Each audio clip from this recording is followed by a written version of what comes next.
Bertempat di Aula Hasanuddin Universitas Muhammadiyah Bengkulu, acara Puncak Milad Muhammadiyah ke-108 Masehi dilaksanakan secara daring dan luring dengan tetap mematuhi protokol kesehatan. Diawali dengan parade puisi, acara dibuka oleh Ketua Pimpinan Wilayah Muhammadiyah Bengkulu, Dr. Haji Syaifullah MAG, dengan mengusung tema meneguhkan gerakan keagamaan hadapi pandemi dan masalah negeri. Bismillahirrahmanirrahim.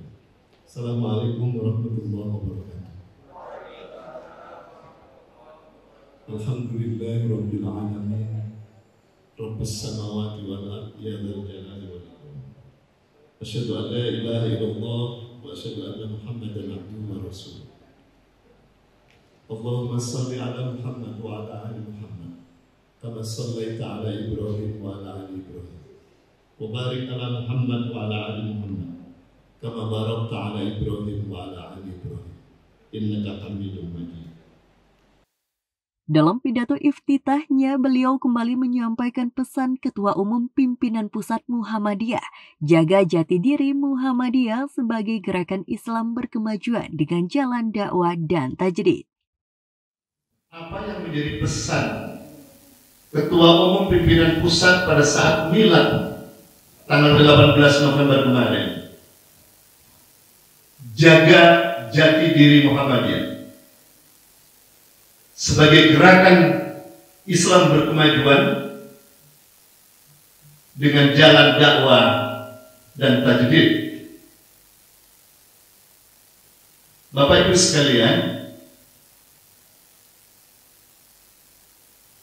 Kiai Dahlan beliau mengatakan meletakkan fondasi usaha-usaha ke arah Muhammadiyah sampai hari ini kokoh karena diletakkan landasannya, fondasinya oleh Kiai Dahlan. Tetapi semua bersumpu, semua bertumpu kepada semangat dakwah dan tajdid itu. Dan itu kemudian dikembangkan oleh generasi berikutnya sampai hari ini. Di semua level, di semua lini, Muhammadiyah bergerak ke arah itu sebagai gerakan Islam berkemajuan dengan cara dakwah, amar ma'ruf nahi mungkar, sekaligus gerakan tajdid. Bapak Ibu dan saudara-saudara, pertanyaan Pak Haidar kemarin cukup mengusik hati saya. Apakah gerakan pembaruan yang diletakkan oleh Kiai Dahlan diteruskan pada penerusnya sampai hari ini masih menghunjam nggak di kalangan keluarga besar Muhammadiyah? Karena kos untuk melakukan pembaharuan itu tidak murah. Kiai Dahlan aja dikafir-kafirkan, dan boleh jadi orang-orang tua kita di Bengkulu ketika meletakkan gerakan pembaruan tahun 25 tidak mungkin tidak dituding-tuding sebagai sebuah gerakan baru yang mengarah kepada ke arah negatif. Tapi kita sudah bisa melihat bahwa gerakan pembaruan sampai hari ini dinilai misalnya oleh almarhum Pak Nurholis Majid, dan saya sedang mendengar sendiri, satu-satunya gerakan pembaruan yang amal usahanya mendunia tidak ada duanya adalah Muhammadiyah. Itu pernyataan seorang intelektual sebelum meninggal. Ini berkat dakwah dan tajdid yang kita lakukan bersama-sama. Bapak Ibu sekalian, Pak Haidar walaupun bertanya semacam itu kemudian mengingatkan kepada kita, semua pimpinan, khususnya kader dan pimpinan perserikatan di mana saja, berkewajiban untuk menyambung warisan warak tajdid ini. Dalam kesempatan yang sama, beliau juga berpesan agar usaha-usaha yang telah diperjuangkan para pendahulu dapat mengembangkan Muhammadiyah di Provinsi Bengkulu dapat dipertahankan di masa kini.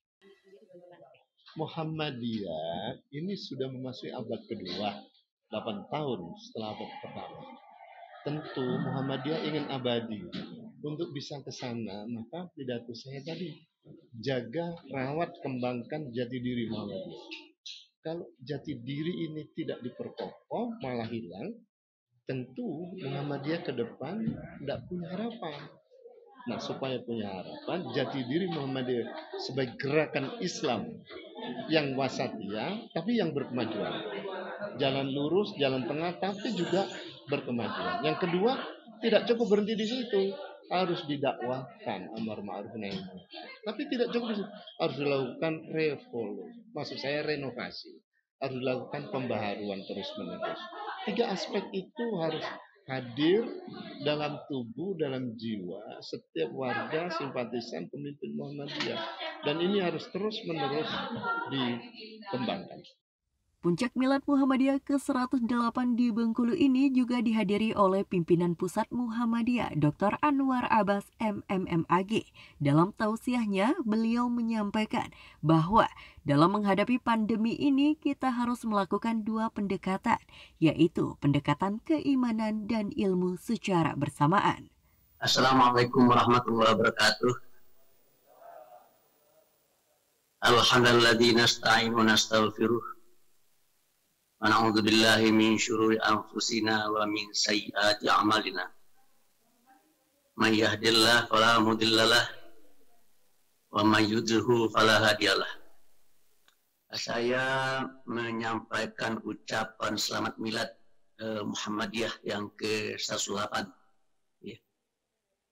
Tak terasa ya, umur Muhammadiyah sudah menapak masuk ke abad kedua.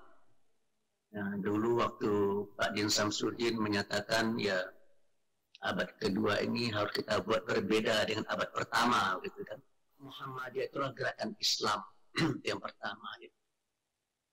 Tetapi dia lebih memfokuskan dirinya kepada dakwah amar ma'ruf nahi munkar.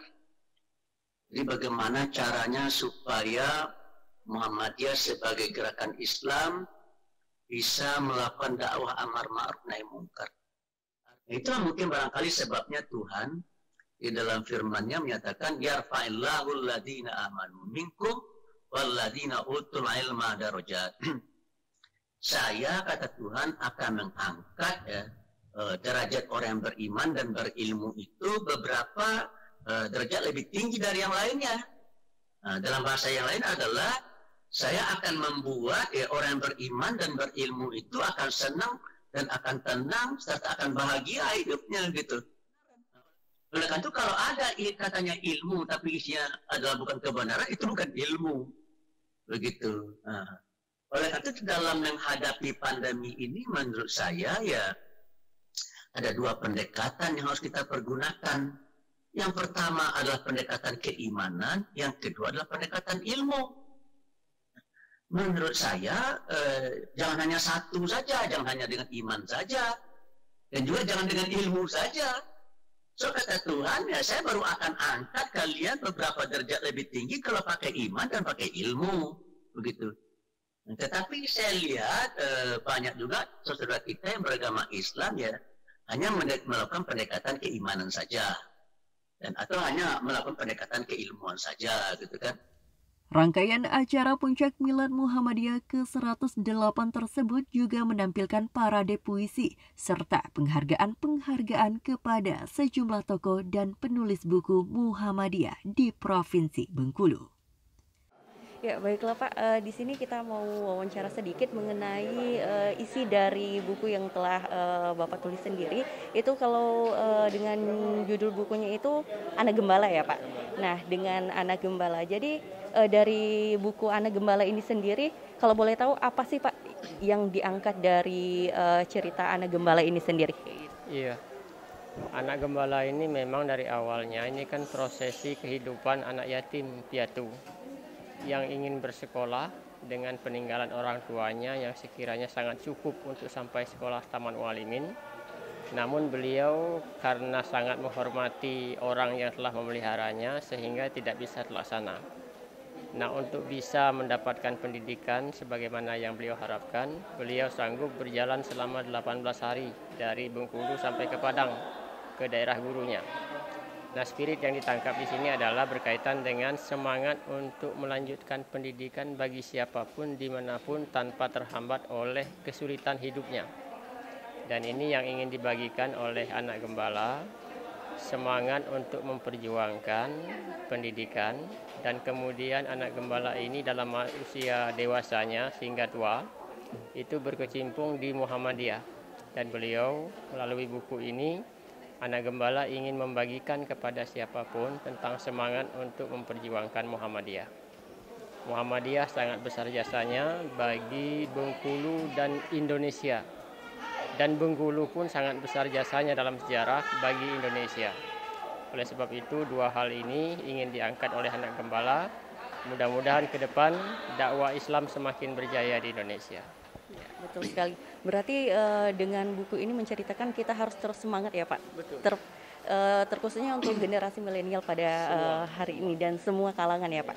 Nah, dari buku tadi setelah melihat sinopsisnya itu kira-kira apa nih Pak tips-tips untuk kader-kader muda Muhammadiyah khususnya untuk terus mengabdi dan berkontribusi di tengah masyarakat itu sendiri Pak? Ya. Yang pertama, jangan pandang usia untuk berjuang. Karena kalau menunggu usia, nanti kita tidak akan berbuat apa-apa, sementara waktu terus berlalu. Jadi di usia berapapun kita berada, maka buatlah sesuatu walaupun kecil. Karena anak gembala ini ada memesankan dalam buku itu, jangan malu untuk mengambil peran yang kecil, karena Allah tidak pernah mendiskon amal baik yang dilakukan oleh seseorang. Maka lakukan saja dengan penuh keikhlasan, maka Allah akan memberikan karunia-Nya dimanapun dan kepada siapapun. Ya, berarti kita harus memanfaatkan waktu, jangan sampai waktu itu sekecil apapun terlewatkan ya Pak. Jangan terhambat karena kekurangan kita. Ya, betul sekali. Mungkin itu saja Pak wawancara kita mengenai buku dengan judul Anak Gembala ini pada pagi hari ini. Terima kasih sebelumnya Pak. Baik.